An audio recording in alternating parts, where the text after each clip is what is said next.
There it goes. There it is. Hey, this is Jason Cass with Agents Influence, usually the podcast, but today we're going to be doing a video cast, I guess you could say, or what it's known as a Google Plus Hangout. So whether you're watching us inside of Google Plus or on our YouTube channel, or even if you're seeing us at a later time or you're hearing the podcast now, just know that you can go to the Grow Programs YouTube channel at a later time and you can watch this and you can see all the comments and the interaction. So I'm going to do my best to keep track of those comments. So I've got a thing here called a comment tracker, and if you've ever done a Google Plus with me before, which you probably haven't because I've never done one, you can see that I may make some mistakes as we go through, but just bear with me. The month of September and October is the month of the marketing at Agents Influence, and I've been trying to bring on past people that we brought in when we did the month of marketing 17, 18 months ago. I've also tried to bring in some new people, but what I wanted to do is I wanted to create a panel to kind of give us a visual experience of looking at these people who I consider to be mentors of mine and also great partners of mine who have helped me in the times when I'm trying to figure out how to market my agency, how to convert leads, how to turn it into sales, how to make sure that the awareness is there from people who are actually not looking at traditional media anymore and are looking at more of a social and digital. And so these are some of my greatest peeps. I would like to introduce to you to the panel today. We have Carrie Reynolds. Carrie Reynolds is the agent owner and also insurance goddess of Alan Galvez Insurance. Did I say that correct, Carrie? Second time you did. Okay, yeah, sorry about that. And then we also have Ryan Hanley, who is the digital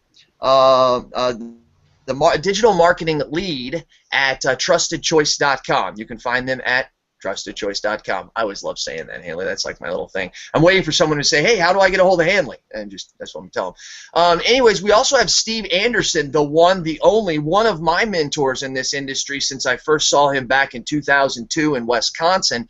He really rung my bell and made me realize that this is something I needed to take importance in. Now, he happens to be one of the biggest tech people I know in the industry, but right now he can't get his microphone to work. So he can hear us, but for some reason we can't hear him. So Steve, we're gonna leave Steve there, and he is going to come with us, and hopefully he'll be able to pop in. We apologize for starting late. It wasn't Steve's fault; it was mine. So let's get right to it. I want to start right in so that you kind of get a little bit of a feel of where I'm going to go. I'm going to ask Carrie Reynolds actually to kind of take the position of storytelling, branding. As you can see there behind her, she is the insurance goddess. So this is something that has really created an identity and a brand for her agency that has been really, really super, and it's something we can all learn from. And don't think that she's the only one that does these things. People have copied her and created a brand and an image that has made them, just like her, step out in their community. Ryan Hanley, I've asked him to kind of focus on the audience and how to find and grow your audience.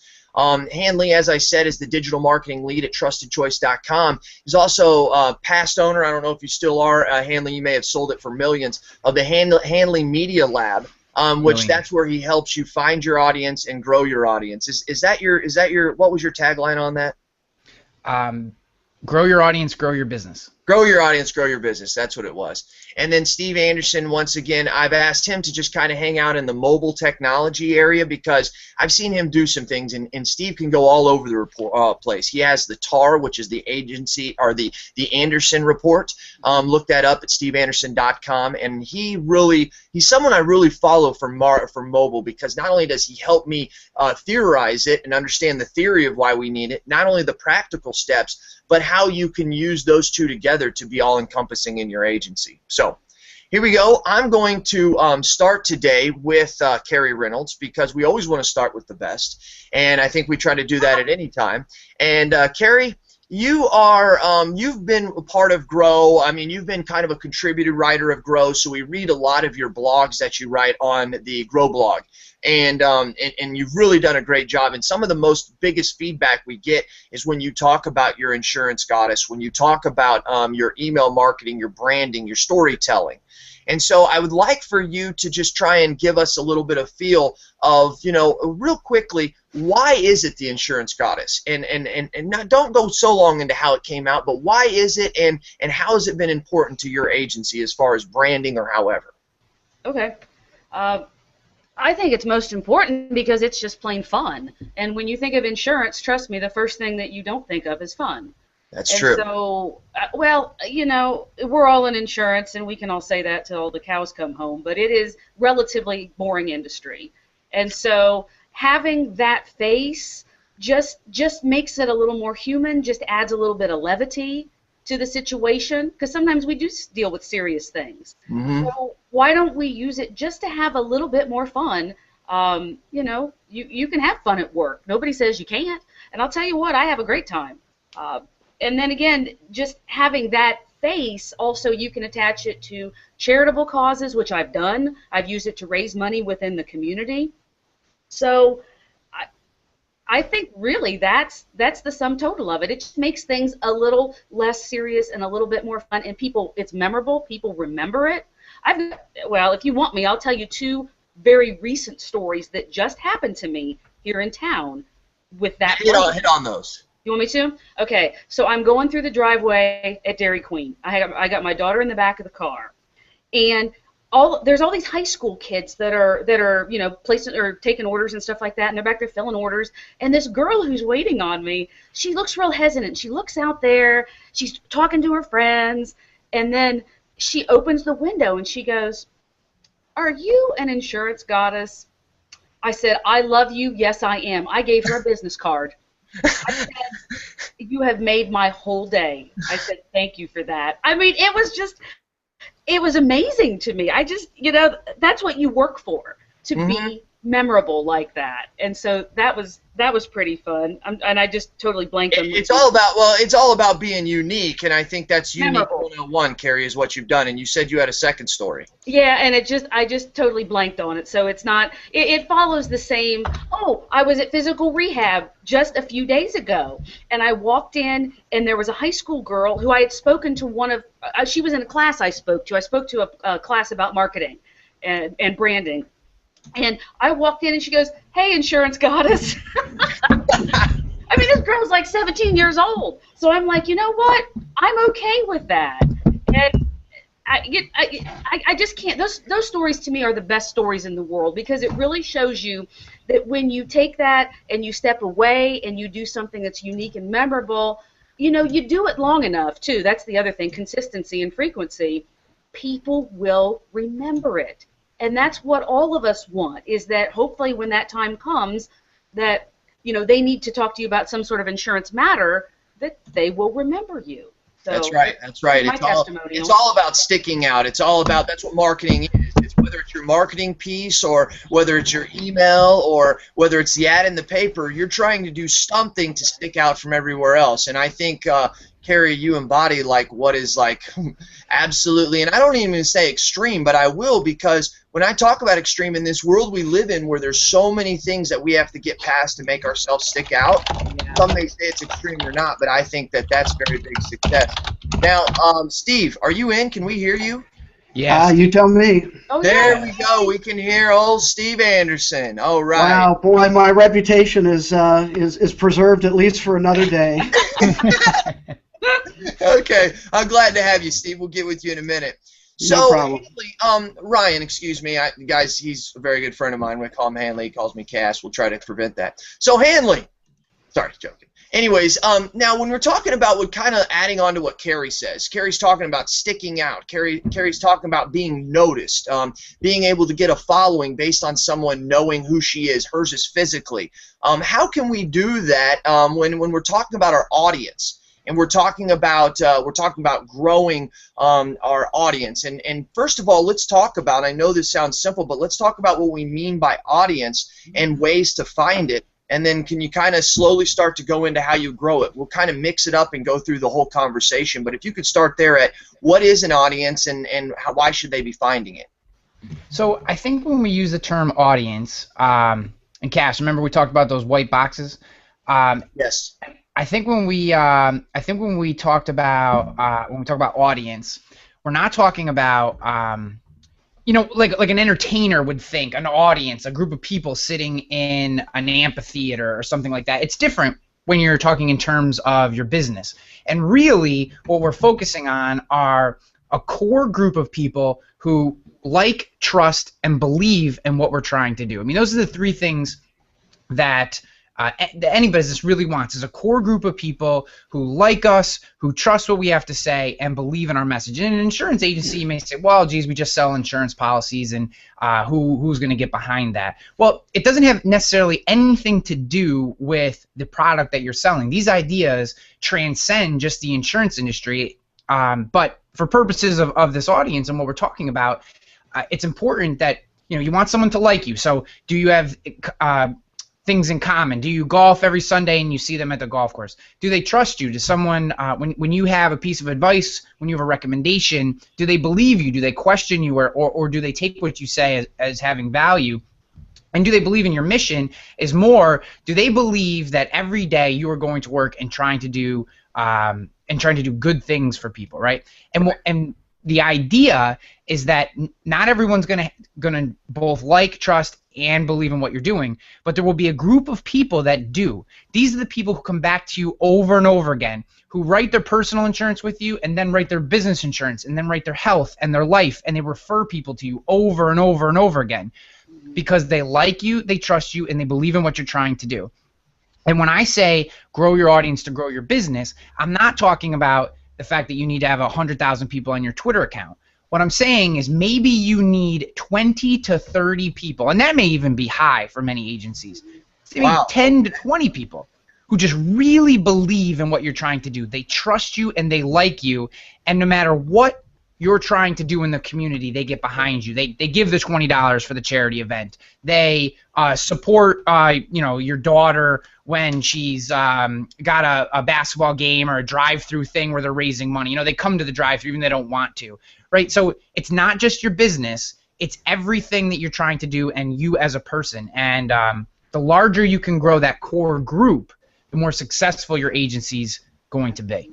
Wow, I know that's got to be kind of like a real, probably weightlifter off of people's shoulders, because they see the amount of Twitter followers and that other people have, like all of us on this computer. But what you're basically saying is you could have 2,000 followers, but someone who has maybe 20 or 30 can have a more engaged and better audience. And so I think that should be good news for everybody out there listening to this, because Hanley, who is the king of followers, so is Anderson, and so is Carrie. These are people that we associate them to be on this marketing panel because they're just awesome at what they do. They are awesome at what they do, but don't take and consider, and as what Ryan's saying, don't consider just their numbers as how good they are, because you could have a lot smaller and a lot more engaged audience. I think you can buy followers, right? I mean, you can buy Twitter followers and YouTube followers and Facebook followers. You can buy all this stuff, and maybe there's some social validation there. Maybe there's a certain threshold at which you say, okay, I'm going to take this social presence a little more seriously because they have, 400, let's say it's 400 Facebook likes on a agency page, right? Like if you have 20 Facebook likes on your agency page, then the initial thought is probably, wow, these guys don't really take this platform seriously. And if you're new, obviously there's extenuating circumstances there, but that might be the idea. And then you hit 400 and people are like, oh, these guys are serious, they have 400. Maybe there's a little bit of social validation, but in the crux of whether it helps you be successful or not, those numbers mean nothing. Right. It really just means on how many people you have in that core group, and how easy it is for you to activate them. I'd rather have 20 rabid fans than 2,000 passive folks. I mean, because those 20 people are the one that are going to just keep me going. You're right. Yeah, this is. I mean, if you can have 20 people who are walking around town saying your stuff all the time, or saying, "Hey, you should go talk to this guy at least once a day," you'd be my unpaid salespeople. Yeah, that's right. 24. I think it was Hanley who said one time, whenever you write a blog post or you do any time of content development, you have a salesman out there 24/7 for you. Steve, now that we can hear you, man, I appreciate it. Welcome to the Hangout. What are some of your thoughts on some of this stuff that you're hearing being said here? Well, I just want to echo what Ryan is just saying, and I really do believe that the number of followers is irrelevant, because there's so much whatever there. And I believe that so much that with my my Tech Tip newsletter, which is my free weekly newsletter, earlier this year, one of the issues I sent out and the title was an invitation to unsubscribe. And basically in that newsletter, I said, and part of it was email management. I talk about productivity. I talk about some of the reasons why you get on or off a newsletter. And I basically said, if you're not engaged with this content, if you thought it was going to work for you but it doesn't anymore, if you're just too busy and you find you're just deleting it or putting it someplace else, unsubscribe. Because, and for me, that was, I want engaged people, not numbers of people. And so I just reiterate that mindset. I think is very important, that you want people who are engaged with you, and frankly, and I'm losing the author right now, but 1,000 raving fans is all you need. It's Kevin Kelly, the guy from Kevin Kelly, thank you. Microsoft, or not Microsoft, but anyway, I think you're right. Kevin Kelly was his name. That guy. And I think that's so true, and people get so tied up in the number, and even to the point now on Facebook, all of this stuff about liking and all of those kinds of things, you want to build engagement, you don't want to build numbers, and that's where you want to focus your time and effort. That is right. That is right. And also, panelists and those who are watching and those listening, I apologize if I did not say this at the beginning. Chris Paradiso was going to be joining us here for this panel. His father had some surgery last week or 2 weeks ago, and it hasn't went as well as they thought. I don't think it's anything dire, but right now he just says he's still in the hospital, so he wasn't able to join us. So I just wanted to kind of point that out to everybody. And to Chris, if you're listening to this, our thoughts and our prayers are with you, man. I know how much your father means to you, and I don't know your father, but I am willing to bet he's a great guy because he had a son and developed someone just like yourself. So my best wishes with him. I've met his dad. He's a great guy. You have met his dad? Great guy? Yeah, he is a great guy, and I reiterate those comments. Okay, fantastic. So, and we will be hearing from Chris, because I will tell you, we did a podcast with him 18 months ago. It's the #1 listened podcast on Agents Influence. So if you want to hear some of the things that Chris had to say, now when I reposted it a couple weeks ago, Chris hit me up and said, "Cass, some of that stuff is old, man. It's been 18 months. We got to change it up." So that's why I thought I'd bring him on here, but just in 18 months. So let's talk, Steve, circling back to you, as far as technology and the way it's used for marketing. I mean, I want you to first stop and talk about mobile, but maybe do you have any kind of just often you talk about this so much, I feel comfortable just being able to ask you on statistics, on the growth, on the usability of mobile, some awesome things of how it's just literally like taking over every industry, just not the insurance industry, but kind of focus it that way. Could you help us there? Well, I can certainly give you some thoughts and ideas, and in fact, I'll recommend a book that I just finished reading called The Mobile Mind Shift. Josh Bernoff and a couple of other authors from Forrester Research, who has done a lot of research in terms of where mobile is headed, and I think the concept here is it's much more than devices, and that's the whole point of the book. There is a mobile mind shift, meaning people think about mobile in any point or any time today.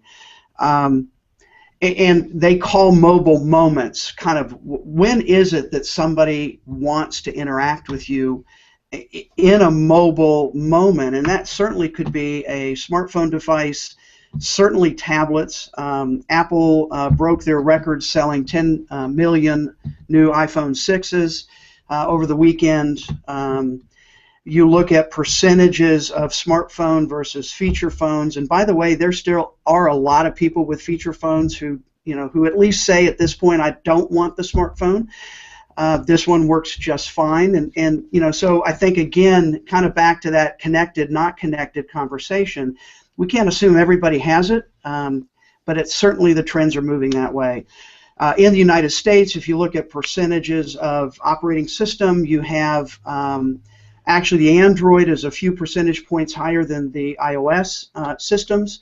Worldwide, Android is pretty significantly larger market share than iOS and Apple systems. A lot of reasons for that we can go into, and frankly, I don't think Apple cares because they charge a premium for their Okay. stuff. Wait a minute. Let's stop right there. Stop right there. This is on marketing, but it's off of marketing, but it's on mobile. I think there's a lot of people listening or watching this right now, Steve. They're saying, whoa. Why is the iPhone so dominant over the Android, but yet the operating system is bigger in America by a little bit and a lot in the world? Thoughts on that? Well, yeah, I mean, I think the issue there is Android platform, Google gives away the operating system. Apple charges a high premium for it. In the U.S., many people who want it will figure out how to pay for it. Overseas, that's a whole different marketing mindset. People just don't have the money to pay for the Apple devices, whether they think they're better or not. So I think that's why you see Android having a much bigger market share overseas. In the U.S., it's pretty evenly split between those two. I was just looking at a chart looking back 10 years at mobile and looking at the changes that have taken place. And certainly we can point to, obviously the BlackBerry and kind of all of the old systems. Those are pretty much all gone. Windows Phone is still sort of there, but again, percentage-wise very small. So it's Android and iOS. And that kind of leads me into the marketing aspect is, as an agency and as an industry, we need to pay attention to both of those platforms. So we need, and again, we can talk, I don't know how detailed you want to get here, but we can talk native apps versus mobile or web-enabled apps. But you've got to have Android and iOS and pay attention there. And let me one more comment and then Go ahead. And when we talk about mobile moments for insurance agency customers, I had a call just a couple weeks ago from an agency that great agency, by the way, in terms of their adoption of all kinds of different stuff, and they were asking, they've had a mobile app, for probably 18 months now or maybe longer, and they were asking, do we even need to continue it? Because we're not seeing that much engagement, we're not seeing that much use out of it, we're not seeing that the usefulness there, and I think that's a question that a lot of agents actually do have. And well, hold on. So this is amazing because you just made this game a lot more complicated. Something I didn't even think about, Steve, and that is the fact that you say so. Not only do you have to be thinking about the operating systems of the iOS or the Android, but we have to be worrying about our systems working on any mobile device versus a computer. And then when we go to the mobile device, then we have to be thinking of specifically what the actual operating system is. So it seems like all the tentacles keep spreading and spreading and spreading. And it just seems like more things that an insurance agency has to work with. And 5 to 10 years ago, they didn't have to think of this other than what's the new ways we could produce business. Now, obviously, marketing is that, but it's like it's another piece of technology that an agent has to deal with. I mean, what's your thoughts on that? Well, I think there's no question it is, and kind of like anything that an agency has done, there are vendors to help with that. So in terms, some agencies may be sophisticated enough today and or willing to develop some of their own stuff. That's absolutely easier today than it's ever been. But there are, a couple of vendors, small number of vendors that will do the kind of back office work. I think the biggest issue, so kind of forget the platforms and but when I talk about a mobile moment, when does an agency client want to deal with the agency on a mobile device? I think there are a handful of those kind of moments. I think the biggest one, and one of my new hot buttons, I will call it, is paying. How often do you pay on a mobile device? And our industry right now is years behind adoption of electronic payment methods. Let's stop right there. That is its whole ball of wax, and I absolutely love you. See, you bring stuff up like that, and that's why I love you, Steve. Ryan, I saw you shaking your head over there. Tell me what your thoughts of what Steve's talking about paying. No, I'm right with him. So I have a couple thoughts. The thing with mobile, how I like to position mobile in my mind is people don't think about mobile anymore, right? It used to be do I want to do this on mobile or do I want to do this on my desktop? And today, it's just, whoop, you know, the connectivity, the functionality, the operating system, the memory chip, it's so fast that they're not seeing a difference between desktop or iPad or cell phone. You know, like for me, it's like if I have my cell phone in my hand, I'm going to look up the number for the place or the thing that I need information on or whatever right from my cell phone. If I'm on my desktop, I use my desktop. If I'm, you know, whatever. So I think that, you know, to Steve's point, I mean, it's saying the same exact thing. It's just a different, you know, how my mind positions it, which may help some of the people listening, is there isn't this, I can't do that on my cell phone, I'll wait until I get home thing. It's, I'm going to do it right now while I'm sitting in the parking lot in my car because I need to make this payment. And my bank just put a push notification through my phone that said, hey, you need to make your payment on your cell phone. And I press a button and I press another button and now my cell phone bill is paid. You know, that's what they're doing. They're not even thinking about these screens as being any different because the functionality is there. So that's the first thing. The second idea that I had on mobile, and this is kind of going to take us right back into what Steve was talking about, is I think like 2 or 3 years ago, agencies were creating mobile apps because, one, mobile responsive websites and mobile websites were clunky, right? You had to essentially create a whole nother website to have a mobile website. Mobile responsive was just being tested. It was not anything that was widespread. So the idea of being able to deliver any kind of information almost had to be done via an app. Most of those apps were completely useless other than for contact information, you know, just because of the functionality and the way things were. Today, like Steve said, it's incredibly easy to get an app put together. You can have a robust app put together for a couple grand if you needed it. Not that I think any agency does, but the key is going to be usefulness, and this is the exact word that Steve used. And this is where it comes down to mobile apps for me. I am a no first, yes second on mobile apps. Like, prove to me that there's a usefulness to the app, and then I'm all for it, because useful apps are incredible ways to engage with your clients. But it's useful. If the use of the app is contact information, then your app is pointless because, as I just discussed, you can look up someone's phone number, address, and get a Google map on your smartphone in the blink of an eye. You don't need an app for that. Now, if your app has, I mean, God forbid we ever are of a mindset and willing to accept the fact that people make payments online or via mobile, I mean, that would be amazing usage. Somehow, you know, I've seen people trying to do things with claims. I don't think anyone has it right yet, but I think that could be a potential interesting usage.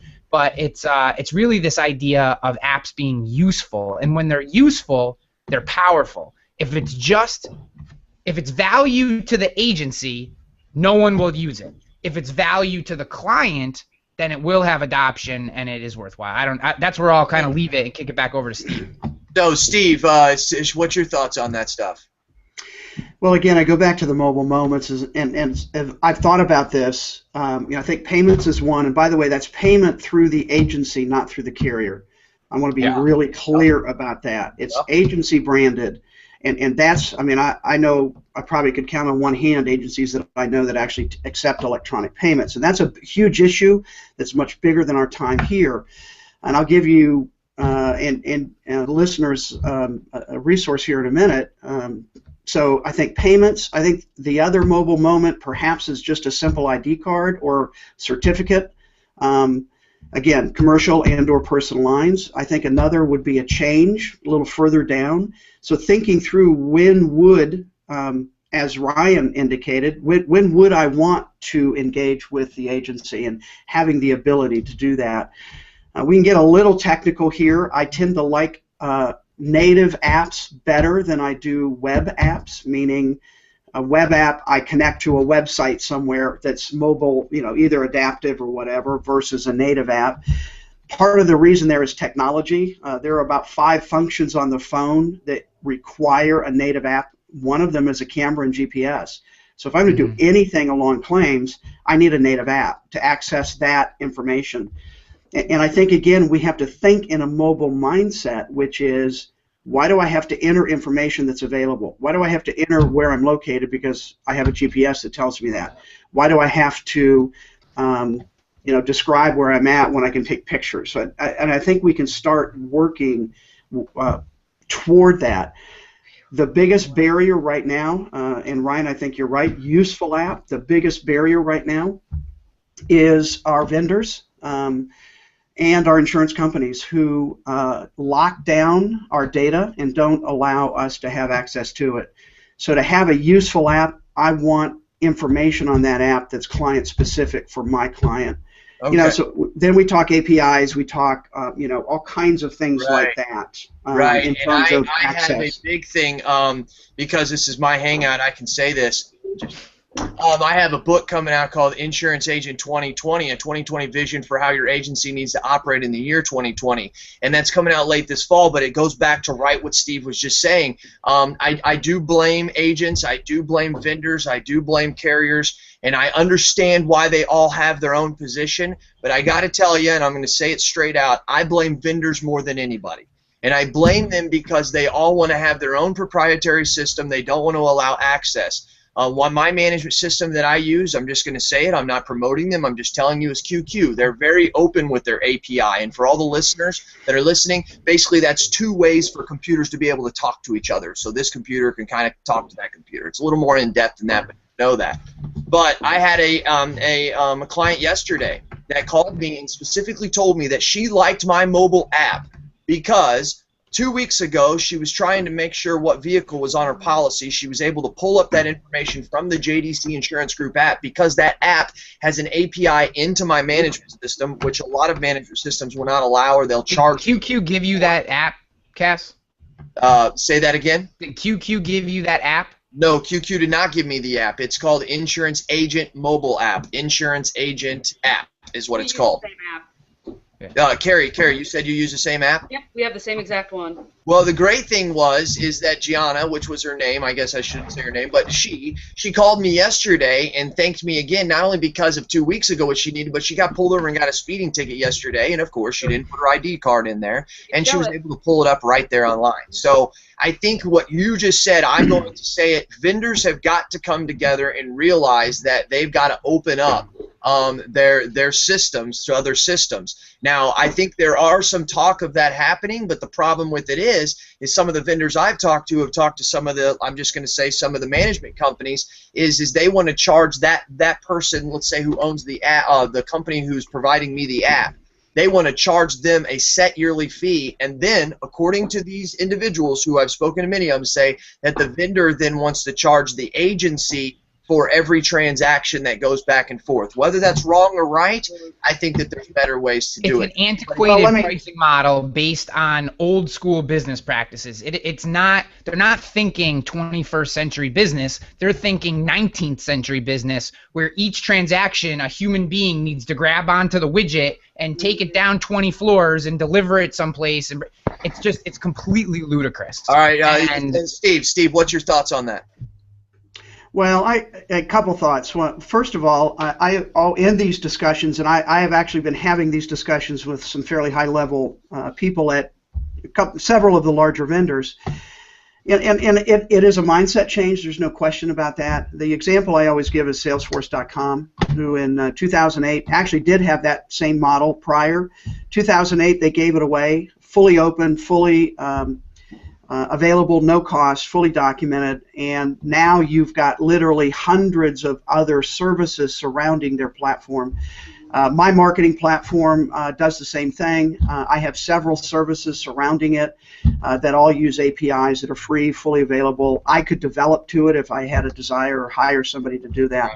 I think, Ryan, you're right. That is that 21st century business mindset where that we lock the data. I think the other thought, and again, a whole long discussion, but is and another hot button of mine. We talk about accord standards and data communication between carriers and vendors and agencies, and Accord doesn't have standards. They have suggestions because they don't enforce the standards. Wow. So yeah. a whole thing swirling around that. There is no certification. No, Steve, that is important to what we're talking about right here. Yeah, and I've got a bunch of stuff coming out on that because I'm feeling like there are some issues in the industry.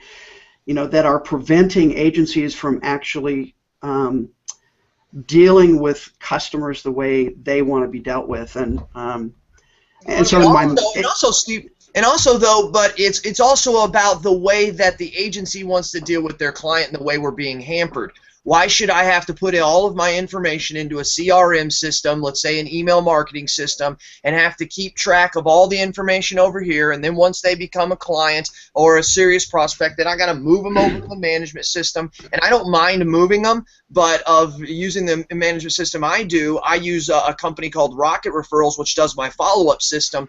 Once we write the policy, it goes into the company downloads, my management system automatically tells Rocket Referrals, hey, this is a new customer, and then the activities that I have set inside there just automatically start rolling out. And that's the kind of that we've got to go to rather than forcing it on our throat. Yeah, and I think it's not realistic and never has been to think of any vendor, I don't care who it is, of a management system. Their core value and core strength is policy data management. Yes. It's not marketing. It never has been. That's been a huge hot button of mine for literally years. And so that's where API becomes really important. Now I can pick the vendor I want. I just need the connections to get the data moved back and forth. That's right. So for what is the lesson to be learned off this conversation, Carrie? I'm going to come to you next on what Sorry your for my earlier trouble. Oh no, it's fine. I'm going to come to you next. What are your thoughts on some of this stuff? But I encourage you. What could you do as an agent out there, or as an industry? You need to start talking to your vendors, your companies, and your agency owners, or your agent about use of API. About maybe if you don't know that word, just know that hey, we need to start working together so that I can use whatever program I want for my agency and my consumers, and Hanley can use whatever one he wants, or Carrie can use theirs. But Carrie, you told me that you use that app and you have some thoughts as to what we're saying. So. Elaborate. Do you agree with what they're saying, and anything you have to add? Well, Jason, in all fairness, I missed a portion of that conversation because I had some technical issues. So you need to lead me a little bit. I mean, I can talk to the app, I guess. I mean, I think of it as a must-have. I don't see it as being optional. Again, you have to pick things that are going to set you apart from everybody else within your marketplace. And I think the usage of that app is one thing that you can say definitively, hey, we've got this and they don't. I think that is as simple as it needs to be. Right. Now, hopefully people will utilize that app extensively. Again, and whether they do or not, it's going to depend on the amount of education that you provide to your customers. I mean, a lot of it is definitely focuses around education. What is it? How do you download it? How do we use it? Even a tutorial. I mean, you could write it. You could do a It's good grief, the possibilities are endless. But when it's all said and done, I think you've got to have those pieces in your arsenal that will make you stand out beyond your competition. And I'm talking about wherever your marketplace is. That's going to be one of those pieces. I mean, without fail, you need to have it. You've got to have it, or something similar. Go ahead, Hanley. I see you're writing some stuff down. Go ahead and expound.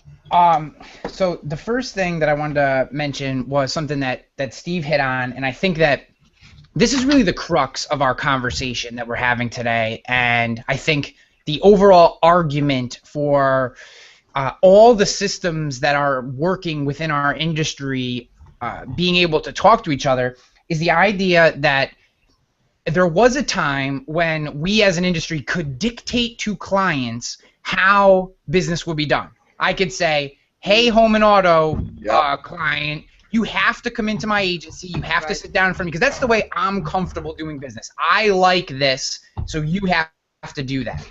That day is gone. Yep.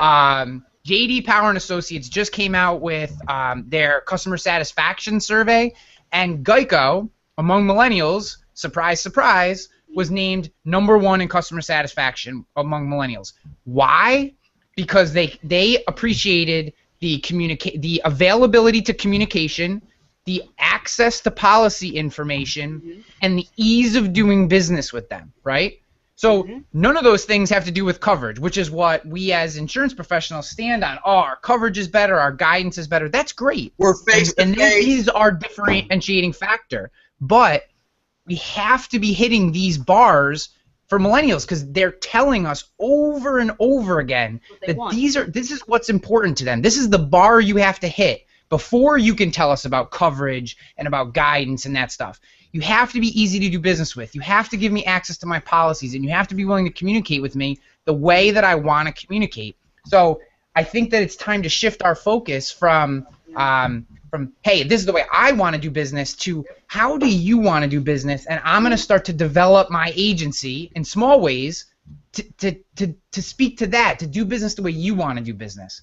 And I think this is what Steve's saying. This is what we're all saying. The app, the different APIs, it allows us to do business the way that our clients want to do business versus how we want to do business. And that's a tough – I'm not discounting the psychology and history that we have to overcome for that to be a focus. But, I mean, the writing is on the wall that this is what this new crux of people coming in wants, and they are okay with these other providers who, for all intents and purposes, are giving them less of a product, but they enjoy the way they do business with them, and I think that's incredibly important. Yeah, and if I can jump in real quick, I think the way I'm framing that in my mind right now is we need to stop talking about good customer service, because that's not relevant anymore. We need to begin talking about creating good customer experiences. Exactly. And we need to stop. Booyah. I've got a post coming for Grow that talks about that. Yeah, we need to stop naming our staff customer service representatives. They're customer experience managers.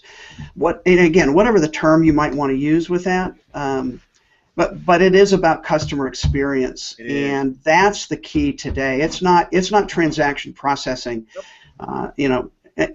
So that said, I also want to interject here a little bit. Text messaging as another communication channel. I want to interject text marketing, because again, as we're engaging, yes, with the connected consumer, I still think there is age importance here. Yes, the younger consumers, certainly seem to be more tech savvy, even with connected older consumers. So I think there's some relevance there. But we need to incorporate that as just another communication option. And Okay. All right. Steve, so let's stop there. First of all, I want everybody to put together your thoughts that over the last about 5 to 10 minutes, we're not there yet, but almost, and I want us to think about one thing that's really practical that you found useful in your agency, or Steve, you consult a lot of agencies that you've had there. But I want to go back to real quick about the text messaging. I have a couple things that I want to say also about the value proposition of the fact that, as Ryan said, because we think we have better coverage and we speak people face to face, that's what they want. I think one of the things that's pushing that millennium J.D. Power and Associates thing is here's this. I believe, and I think it was said a little bit out of context, but Steve Jobs even said that the consumer doesn't exactly know what they want. Now, they do once they get it. They do once they get it.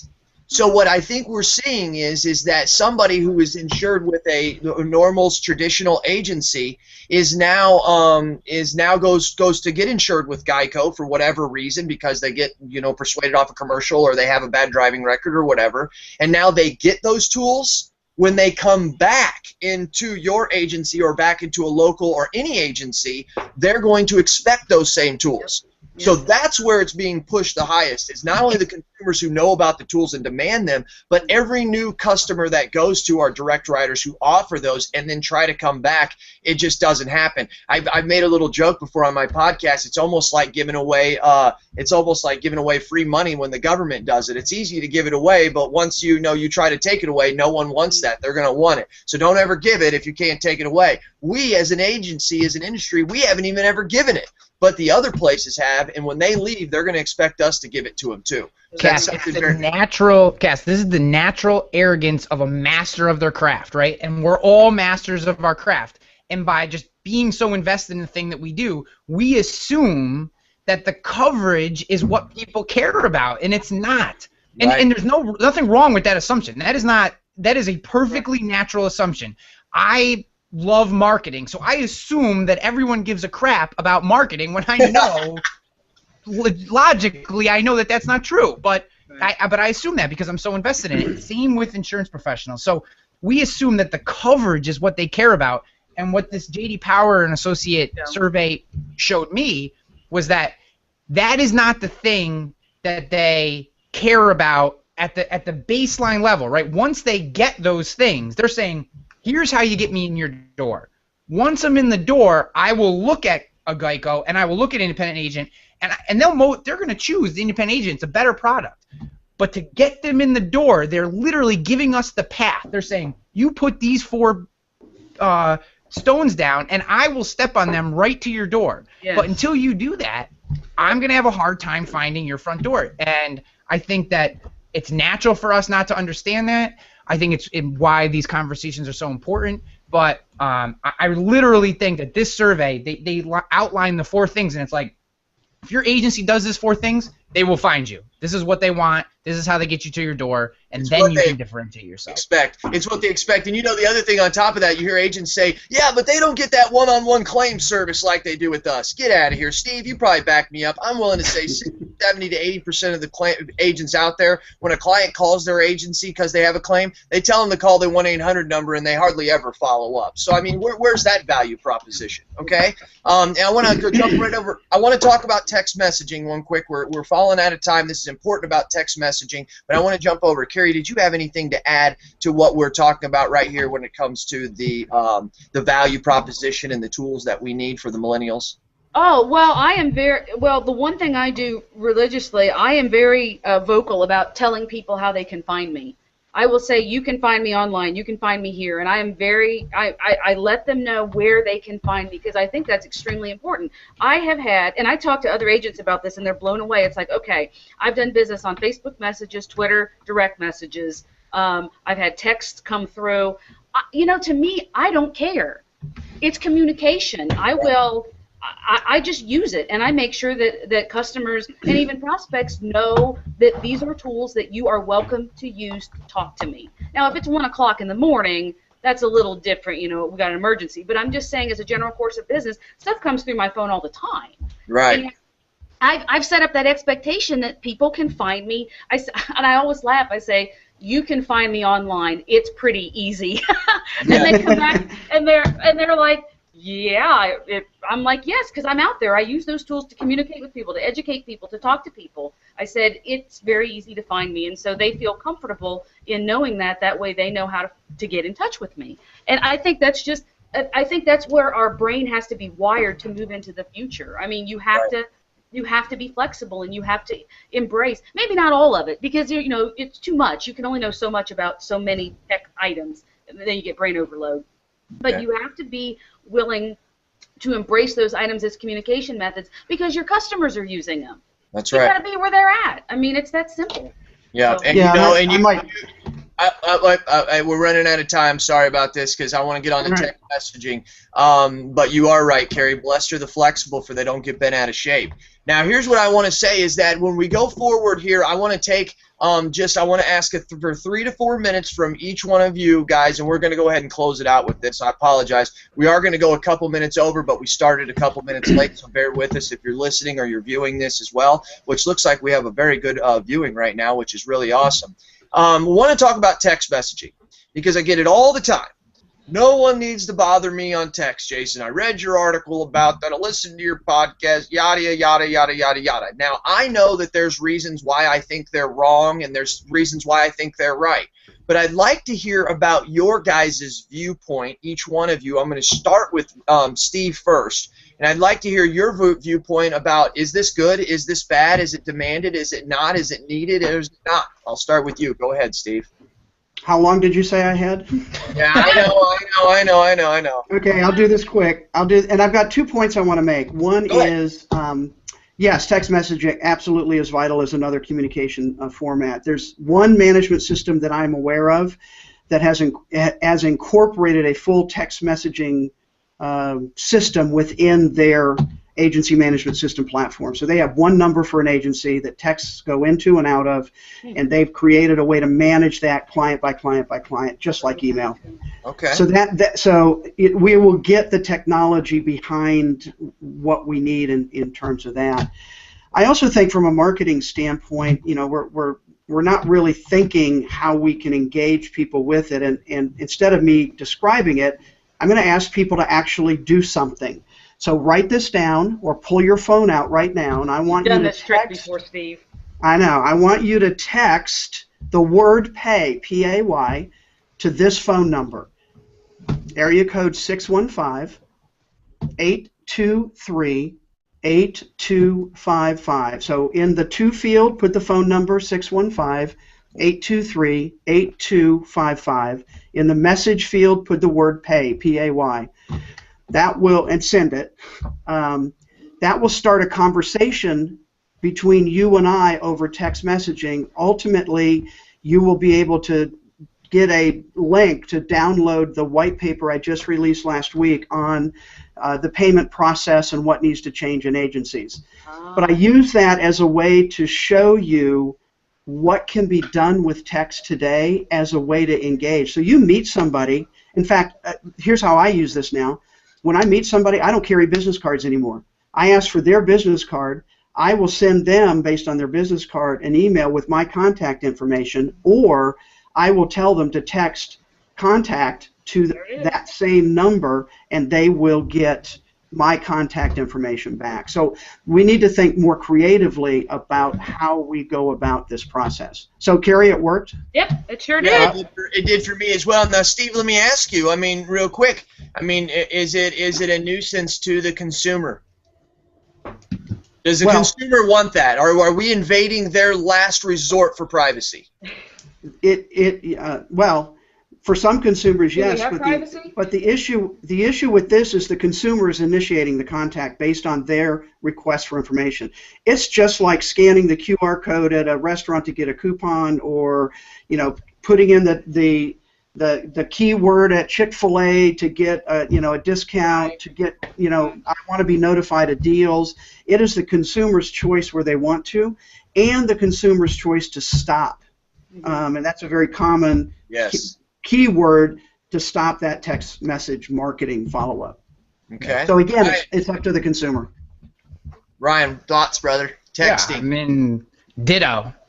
I think that I tend to jump up on soapbox. I think that agents use the whole people don't want to be contacted that way as an excuse to not do it, because it's the same thing as emailing. It's the same thing as cold calling. It's the same thing as walking up and shaking someone's hand at a networking event. You're initiating a conversation, and at any time the person could say, stop communicating with this way, and they opt out, and you never send them another message. And but for a lot of consumers, like myself, if you call me and your name is not in my phone, I do not pick up the phone. That is 100% the case. So people get frustrated by it, but I tell people all the time, if you call me and I don't have your number in my phone, I will not pick it up. Leave me a voicemail and I'll call you back, because I don't want to be bothered by people on my cell phone that I don't know. Right? I think there's a lot of people that do things that way. I screen calls. I have no problem saying that. And I think that, but once once we've established communication, I put you on my phone, you call me again, I pick up the phone immediately. So I think that text is an amazing way to get a hold of people. Simple, quick communications. But again, it's just a different way of doing business, and I think every step of the way, we as an industry, because we've been so successful, this is based on success, not on failure. Because we have been so successful, we've been very hesitant to adopt new practices like this, and it's all part of the process of catching up. I think, as Steve said at the beginning, that we're behind. We're a few years behind in technology, and it's a process of catching up, only because of our own success. This is the last thing that I want to leave people with. I was reading an article on Property Casualty 360 the other day, and it was 10 websites that insurance claims investigators from carriers are using to verify claims and find fraud. Number 7 or whatever it was Instagram. So what's happening is people get into an accident, they take a picture of what happened, they bitch about it on Instagram or share it with their Facebook fans and their Twitter fans, and they do all that, and then when they call the company, they give them a different story, right? Because they try to massage it so it doesn't seem as bad as it was. And the claims investigators are going right out into these social platforms and finding the pictures and finding the real story. And this the purpose of me saying this is that our consumers are using all of this tech. Yep. Whether we are or not, it is invading our business practice. It's invading the way that our consumers engage with all aspects of our business. And if at a minimum, we just need to become at least slightly educated on these things, because the first time you have to field a phone call from one of your clients who's complaining to you because the carrier that you love just denied a claim because of a picture they shared on Instagram, and you don't even know what Instagram is and have never been on it, that's a hard conversation to have with your client. Powerful. So it's just, think about these things. This is part of life today, and we don't have to be experts on it, like Carrie said, but follow what Steve does, follow Grow, and trustedchoice.com, and the different sites, the different organizations that are trying to help educate. And I think we can start to get our hands on this. But it's just, in every walk of this business, these mobile technology, social media are invading how we do business. So that's my final thought. Carrie, before I go to you, and I want to get your thoughts on this, also to clarify what Ryan said, yes, the best places to go are Steve Anderson, Grow Program, and TrustedChoice.com. Sorry, just had to say that. All right, so anyways, go ahead out there. Carrie, so your thoughts on that with texting, and I mean, are you going to echo anything they say, or anything you have new to say? Well, we had talked about, I'm going to circle back just a little bit, we had talked about the whole customer experience thing earlier. And I think that you can actually use your technology to make that experience even better, whether that's from onboarding the client, whether that's emails that go out, whether that's text messaging. And I also want to say that if anybody is really, really hung up on, hey, do they want to be contacted by a text message? Well, when they become your client and you're taking their basic data down, just ask them. I mean, we forget that so often. Just ask the question.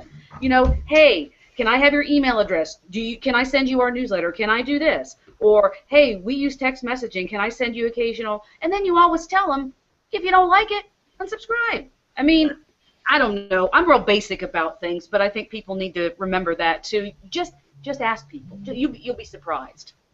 The method that I use inside of my agency, I'm setting it up, I don't have it yet, is that, first of all, to answer the question with texting and value, I say to people all the time, if you're my client and you send me a request to delete off an auto and add on an auto, and after the process is done, to where I will then put it into my computer, upload it to the system or to the carrier then downloads it into my system. On that download, my management system recognizes a code called POC, policy change. When it sees that, my management system automatically goes to see if there's activities tied to that code. Activity 1 would be create an email, and the email is already filled out the subjects where it puts in the vehicle we deleted, the vehicle we added, the premium and how much it's going to be, the policy number, the name of the insured. It's pre-filled out by the fields of the download information that comes over. Number 2 is add an email or add an ID card to that email. Number 3 that we're adding now is to text that information to the system. So I ask the clients, and I've asked my clients before, if I send you a text that has to do with, that tells you that you just deleted your vehicle and added one, and we confirm that change through your text, will you find that not to be of value? And every one of them, overwhelmingly, and I've asked at least 50, have told me, yes, we would be willing to accept that. Now, at the same time, I asked them, would you consider it a value if I send you a thing on Thanksgiving that would say Happy Thanksgiving? And most of my clients will say to me, yeah, I wouldn't mind that. But by the way they answer, I always follow it up, and I say, really, you would kind of see that as invasive, right? You just really want me just to send you stuff that's important. And they say, really, that's the way it is. I mean, people get texts all the time from Verizon telling them their bill's due or it's past due, or do you want to, this feature's getting ready to upgrade. They don't remove that, and because it's value. So I think as long as you send them value, no matter if it's email or anything like you guys are saying, especially in the text, I think that it's completely fine to do. And I'm loving this +1 thing you're doing here, Ryan. I feel like I'm on like that sports show, on ESPN. Where I mean, dude, that's really cool.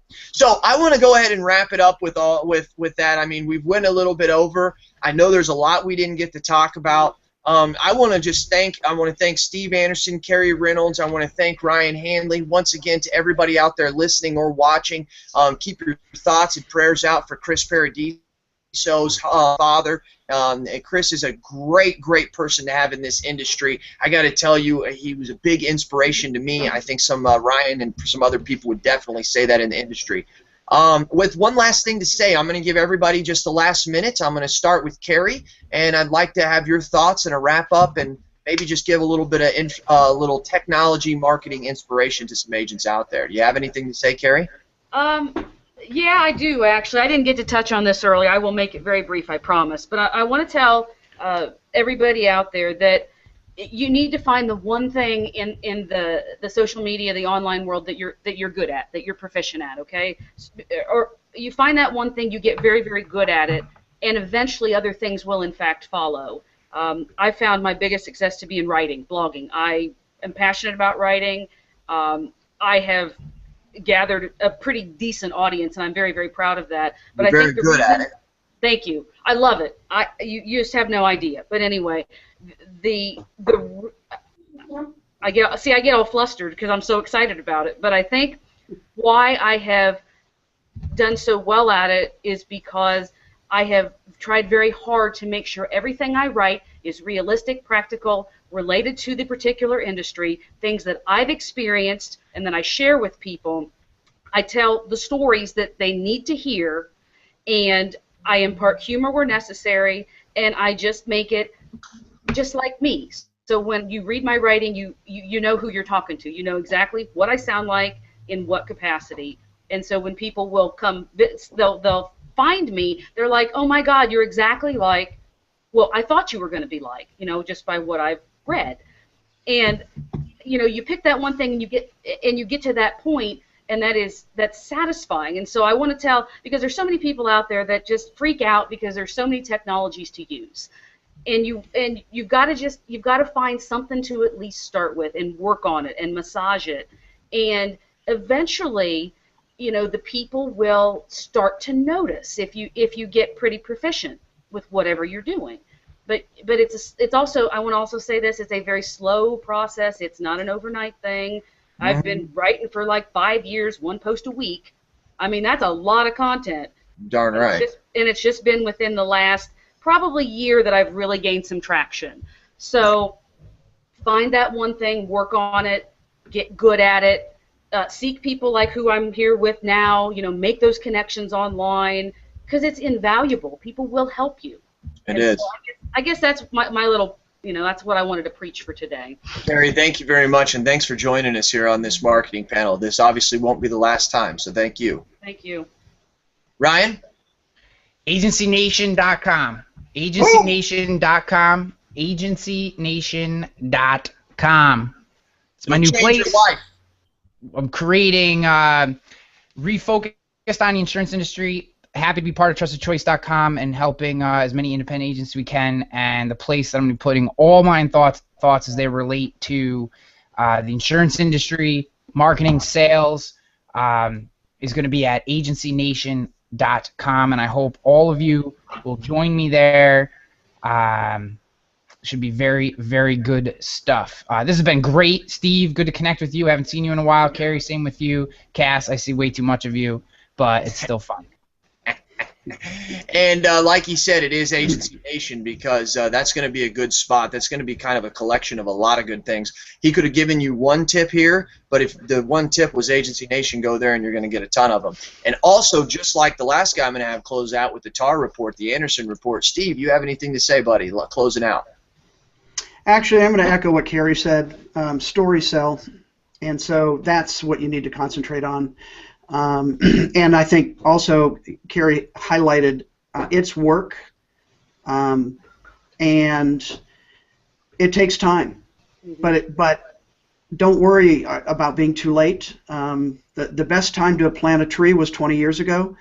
The next best time is today. And so just start, work on it. Like that. You will get better. It will be awkward. But just keep going, and just remember, story sell. Don't be so stuffy. Yeah. Engage with people. Amen. Yeah. I agree. Hey, once again, thanks for everybody. And the reason stories sell is it's part of it's human trait. We used to sit around the campfires and bang on our bongos and tell stories, and it's something that's just mentally ingrained in us for it to spark an interest. So I was reading an article a couple months ago. It was pretty interesting. They said when your brain starts to hear the beginning of a story, it gets a little bit of an amp of electricity. It really they've researched it because I told you that. Was that you? You heard that from me a month you? ago when we were talking on the telephone. You didn't read an article, you bum.